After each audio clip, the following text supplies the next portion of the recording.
हाय children, good morning. देखिए बच्चों, आज आपके लिए मैंने एक नया टॉपिक लाया है जिसका नाम है subject and predicate. Last lecture में हमने कौन सा टॉपिक पढ़ा था? Alphabetical order. और आज हम सब्जेक्ट एंड प्रेडिकेट किसे कहते हैं, उसे आइडेंटिफाई किस तरह से किया जाता है सेंटेंस में, ये पढ़ने वाले हैं। तो let's see what is the subject and what is the predicate. A sentence has two parts. Do you know students? A sentence has two parts. A sentence can be divided into two parts. One is the subject and another is the predicate. So let's see the definition of subject. First of all, the part of the sentence that tells us what or who the sentence is about is called the subject. What is this? What is mean by subject? Subject means जो बताता है what and whom. Question हम पूछते हैं and is about is called the subject. And the predicate, the part of the sentence that tells us something about the subject is called the predicate. और predicate का मतलब क्या होता है कि सब्जेक्ट के बारे में बताता है। कौन बताता है? प्रेडिकेट। प्रेडिकेट ये ज़्यादा जानकारी देता है सब्जेक्ट के बारे में, इसको क्या कहते हैं? प्रेडिकेट कहते हैं। और सब्जेक्ट क्या है? जो नेमिंग पार्ट्स है ना, सब्जेक्ट यानी नेमिंग पार्ट्स होता है सेंटेंस का, जिसके बारे में प्रेडिकेट बताता है। और हम क्वेश्चन कैसे पूछते हैं? व्हाट और हु से। तो देखिए बच्चों, वन एग्जाम्पल मैं यहाँ पर लिख के देती हूँ, आपको वो अंडरस्टूड करना है। जैसे कि यहाँ subject and predicate. Okay, so first of all, who और what, who or what, we have to ask the question to the subject. Understood? And it is the predicate means telling part. क्या बताता है? इसके बारे में बताता है, subject के बारे में। तो देखिए यहाँ पर telling part, telling part. Okay, one example I would like to give you for understanding.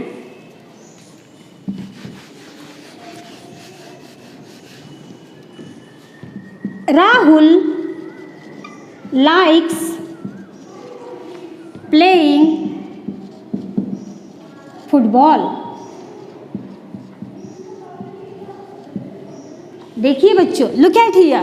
One example. How can you identify the subject and predicate from this sentence? It's a complete sentence. Without subject, it is not the complete sentence, and without predicate, also the sentence is not complete. So how can we identify? First of all, subject. So because Rahul likes playing football, ये एक example आपके सामने है और आपको first of all question पूछना है। लेकिन प्रेडिकेट्स हमेशा बताता है किसके बारे में? सब्जेक्ट के बारे में। तो पहले आपको पता होना चाहिए कि predicates always includes the verb. आपको वर्ब पता है बच्चों?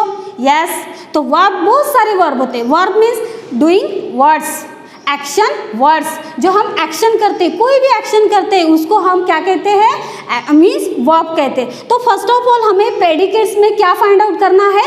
वर्ब फाइंड आउट करना है, because predicates always includes verb ना, कंटेन्स द वर्ब। क्योंकि प्रेडिकेट में हमेशा वर्ब फाइंड आउट करना पड़ता है पहले, क्योंकि प्रेडिकेट स्टार्ट होता है वर्ब से। तो बच्चों चलो देखते हैं हमें वर्ब कौन सा है इस सेंटेंस में। Likes, very good. कौन सा है? Likes. Rahul likes playing football. तो यहाँ पर ये जो वर्ब्स है कौन सा है? लाइक्स है ना। तो यहाँ से अभी हमको क्या पूछना है? किसके बारे में पूछना है? सब्जेक्ट के बारे में, टेलिंग पार्ट। प्रेडिकेट क्या होता है? Telling part about the subject. तो अभी हम इसको क्वेश्चन हु से और व्हाट से पूछते हैं। तो चलो, who likes playing football? Who likes playing football? Yes, tell me. Yes, Rahul. Who likes playing football? Rahul. तो हमें क्या मिल गया? सब्जेक्ट मिल गया। Now I underline here. क्या मिला यहाँ पर? सब्जेक्ट मिल गया। इजीली मिल गया ना subject? question with who or what, then you easily get the subject. You easily get the subject. So what is this? It is the subject. In this sentence, what is the subject? Rahul. You got easily?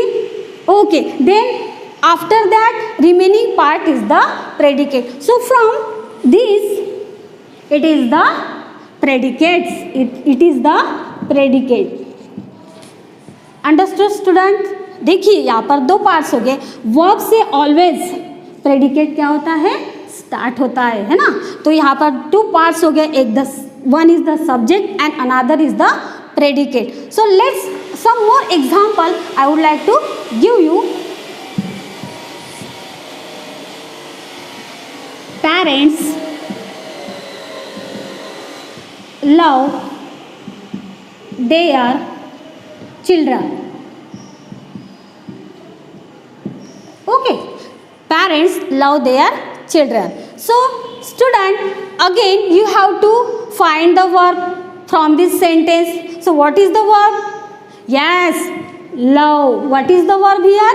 Love. First of all, identify the verb, then you easily get the subject. You ask the question about the subject. Understand? Who or what. So who love their children? Yes, who love their children? Parents. So what is the subject? We get it? Parents. What is the subject? We get it? Parents. And from this predicate start, love their children. So it is the predicate. It is the predicate. Understood students? देखिए आपको समझ में आ रहा है कि subject and predicate. तो predicate कहाँ से स्टार्ट होता है? यस, वर्ब से. तो आपको वर्ब पता होना चाहिए कि नहीं? यस. तो वर्ब्स तो बहुत सारे होते हैं. जैसे मैंने बताया कि एक्शन वर्ड, जो भी हम वर्क करते, जो भी हम काम करते हैं उसको वर्ब कहते हैं ना. तो आपको यहाँ पर प्रेडिकेट मिल गया और सब्जेक्ट मिल गया, क्योंकि subject usually comes before the predicate, but sometimes in the question subject comes after the predicate. Okay, so look,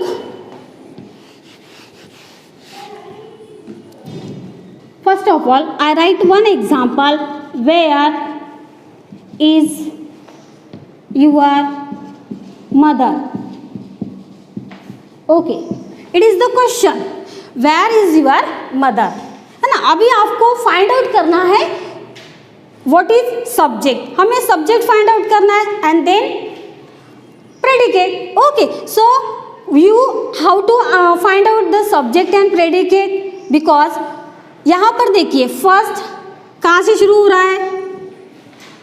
question से. Where is your mother? In the questions subject कहाँ आता है? After the predicate, है ना. तो यहाँ पर look, your mother. Where is your mother? It is the subject. It is the subject. And what is this? Is, where is? It is the predicate. Because of, look, is the verb. Yes na? Is the verb. So what is the predicate? Where is.